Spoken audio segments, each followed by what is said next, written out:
Rabbit, rabbit, March 1st? Are are you sure?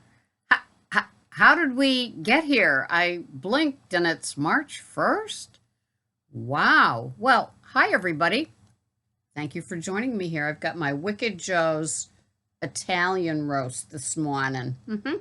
Real strong, espresso strength in my itty bitty little cup. I like that jolt in the morning, that's for sure. How are you? Well, rabbit, rabbit. Hopefully you said it this morning. What a Monday, huh? A rabbit, rabbit Monday, and it's March. Well, this is the month that you want to really pull it together. I know, I know a lot of us struggle with what we eat, when we eat, how we eat, and how come we eat. And so getting to your keto nirvana, it takes a while and it takes tweaking after you've been there. So there's always another mountain range past the mountain range. The deal is to get so used to what you do, your behaviors, your habits, your choices, your without thinking type of things, that anything that you do is going to be an improvement, not necessarily a setback. I hear from people all the time that they're still obsessed with the scale, that they struggled to get back to OMAD since the holidays. Well, it's been,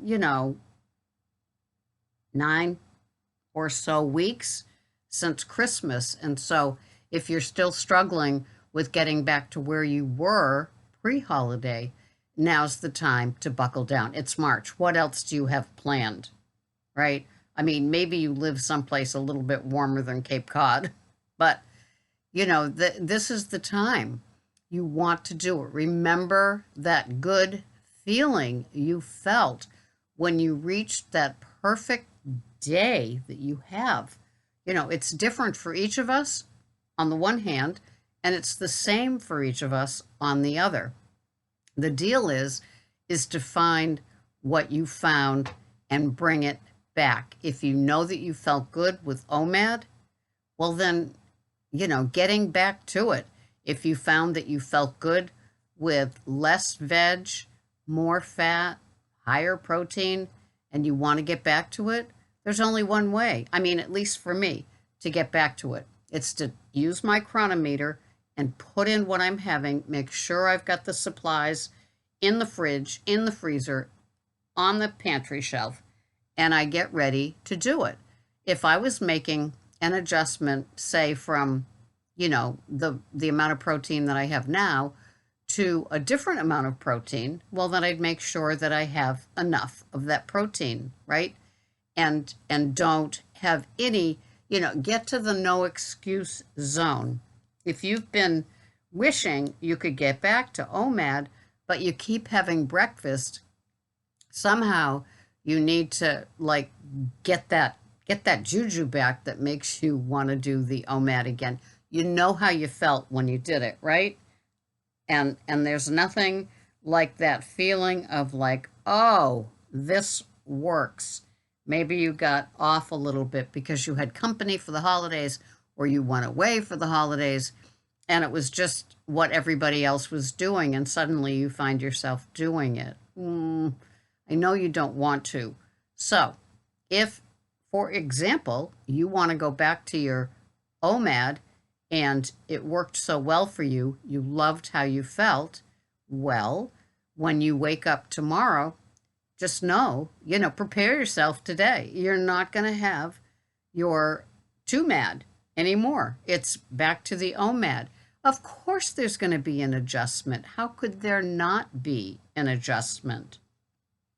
So prepare yourself for it. Big girl pants, big boy pants, that'll do it. Suck it up, Fluffy, and just do it. Now, if the OMAD is something that you wanted to go back to and you've been enjoying a 2MAD, well, there's going to be an adjustment. So maybe having your OMAD a couple of hours earlier than you did before when you were having your 2MAD just to kind of be able to eat a little bit sooner. Maybe you'll find it eating sooner earlier in the day works for you anyway. My OMAD is between 2 and 3 in the afternoon. It's what works for me. Fortunately, Greg, he has his own business, so he's able to accommodate too. And we're both up ridiculously early. Sometimes I'm up at 2:30 in the morning like I was today.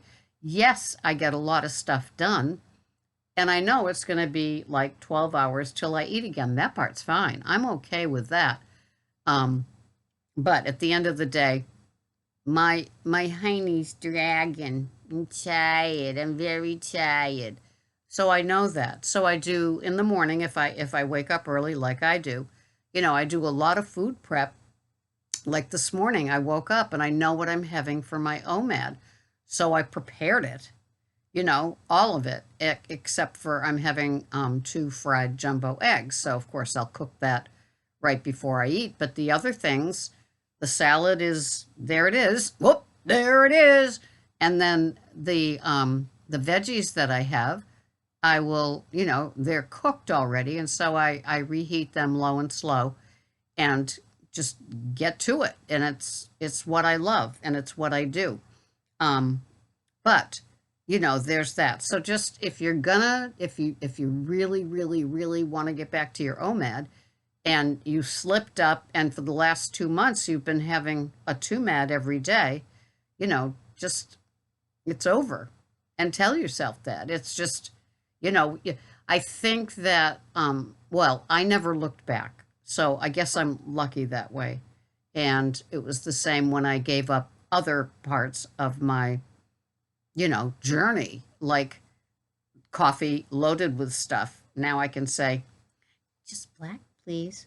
And then the gum, the Tic Tacs, the flavored water, the flavored coffee, all those things. It was a slow process to do it, but once I did, I guess maybe the trick is being ready and willing to do it. That's it. Instead of, if you're not ready yet, don't do it because you'll struggle. And we, I don't want to see people struggle to get back to something.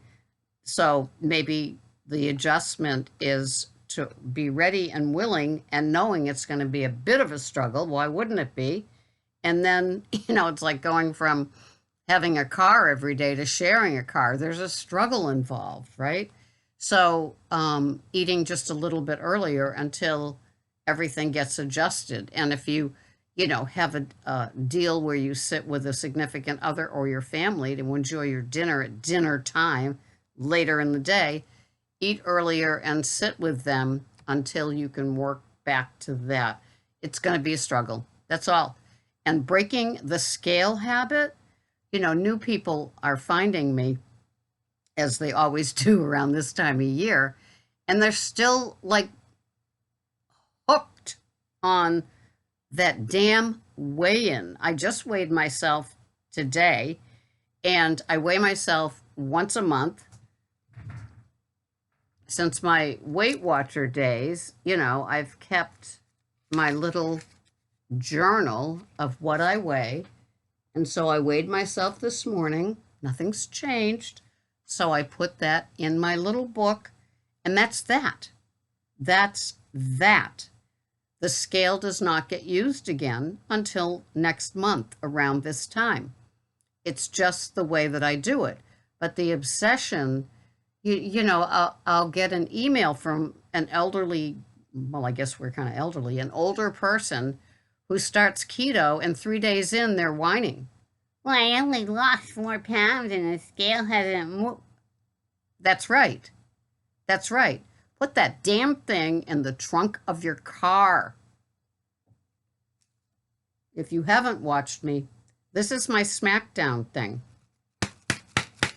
Amy gave this to me from Ketolicious a few years ago. I don't like doing SmackDowns anymore, but if I have to come by your house and remove your scale from your bony white hands or black hands because you can't give it up, that's a problem, right?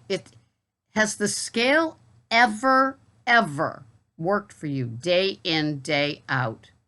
Or is it just a constant source of frustration and eating at and the jumble of stuff that goes through your mind? That's it. I'm not going to have that anymore. That's it. I'm not going to, do you pee and hop on the scale? It Give up the scale, please. This is a lifestyle, and your weight is going to do this. Not as drastic as when you weren't paying attention, but now that you're paying attention, you have to get your groove, your routine. You have to look at your behavior. Not have to. I suggest you look at your behaviors, your routines. What are you doing that's got you stalled? I was just watching or reading, something where somebody uses the glucose blood monitor, GCM, and they can tell when they have something, if it spikes, it's their insulin and blood sugar, and they know that that's probably not a good food for them to choose. If you want to get that detailed. If not, just eat meat, veggies, good fats. I suggest no fruit, and don't even think of treats until you've hit maintenance, okay? It's just not something you can toy around with. Lose all those keto recipes, the keto breads, the keto desserts, the keto treats. Just stick to that basic food plan. Buy the good salts and have them. Buy ghee, buy good butter, and enjoy the taste of food, the taste of the meat, the taste of the vegetables. Don't get into all the keto sauces and all that kind of crazy stuff. It can mess with you. Get used to the cleanness of there are your veggies, there's your meat, maybe a salad on top of that, with a high fat dressing. Not a lot, but enough. Fat and salt, for me, get the flavor in and the satiety going, right? That's what works for me, is having something that's rich. What's rich? My 2 jumbo organic eggs cooked in butter, maybe with bacon on the side, maybe cooked in the bacon fat. That's rich. It's satiating. It works. That's how I've done it and gotten to where I am and stayed where I am. I don't play. I don't play with my food. And the OMAD and the clean intermittent fasting. If you don't know what clean intermittent fasting is, put that in the top of your YouTube where it says search, and you will find videos on clean intermittent fasting. There are tricks and tips to it and how we can do it. If you're stalled, if you're at that horrible plateau, if you're obsessed with your scale, if you have an eating behavior that you didn't have before, and when you didn't have that, you did great, you've got to get back to it. You gotta get back to it. And then things can turn around. But getting frustrated and eating at things is not the way to go. Didn't we already do that? Isn't that what got us into this jam? Keto is a lifestyle, and it's portable, and it's easy. You can take it to a restaurant. You can take it to somebody else's house. You can bring it to a wedding. You can travel with it. It is a lifestyle plan that works. There's no place that you can go that, you order 2 eggs and a side of bacon or maybe an omelet that'll be, longer lasting. And they say, we don't have that. Or go out to dinner and say, I want, your best Angus burger cooked rare, or a steak cooked rare, or a piece of haddock, with some butter on top. And, what do you have for sides? Oh, you have broccoli? Oh, you have cauliflower mash? Okay. And then get it. It's the most portable thing. There's nothing weird or wonky about it anymore. It's what works for so many of us, and you will find plenty of places that will cater to us. Okay?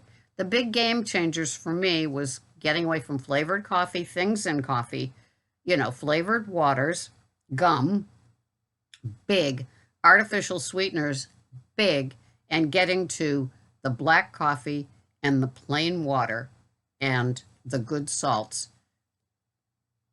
Sometimes it's so simple and obvious, but not easy. There's a struggle getting to clean, but you can do it. I know you can do it, especially you know you can do it if you did it before. Come on with me. I know you can. This has been Sarah, Pearls of Wisdom and Food with the Keto Lifestyle, and I'm so glad you're here. Bye-bye for now.